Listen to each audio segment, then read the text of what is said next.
What's up mga kabusing, may buntag kaninyong tanan. So karon ang atong buhaton karon kay mag water change ta sa atong mga fish tank ug tara kuyugi ko ninyo. Ug karon aniya gyapon ta diri sa atong area. So karon adlaw medyo libog kay panahon karon kay mura magkaawanon murag di. So karon adlaw mag water change ta sa atong mga fish tanks. So unang tanan nato sa ipagawas ang atong secret weapon ug biyara. So kani siyang equipment mao ni ginatawag nga water siphon. So karon tudloan ta mo unsa ni paggamit. So mao ni siya ang atong input ug pinatabyo gamay og tuara. Ato ra na siya ihumol diha. May ari na pud ta diri sa atong output. Ug kumuton ra ni nato siya pina with fillings. Ug di gani gyapon mo gawas aw atong paspasan. Ug diara tawa amazing kay no.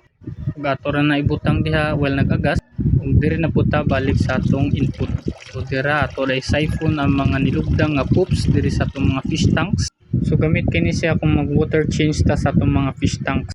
Ug ganahan mo kinamaran dira bayaran nato diha yung mga hinambit na gamay. So kaning equipment available ra ni diri sa atong area for only 95 pesos ra.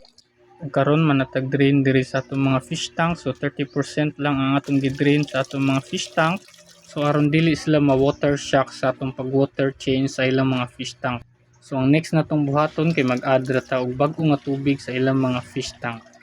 Dira ato ra na ibutang diha o huwat-huwat ta kadiyot kay ubay-ubay tag refillanan diri. So announcement diay na natay free stickers originally made diri sa atong area. Ug mo na to human na tag water change diri sa atong area. So happy na kayong atong mga isda kay nalimpyo na gintawon ang ilang mga tubig. So sa ganahan mo suroy diri sa atong area, located ang atong area diri sa Kawit, Medellin, Cebu. For more info, message lang mo sa atong Facebook page Ramon's Fish Farm Paradise ug sa atong Facebook account Ramon Saplad Leonardo. Makaship ra pud ta via bus, hire or tricycle as long as part ra diri sa Northern Cebu. Ug mao lang sa to karon mga kabusing ug happy fish keeping sa atong tanan.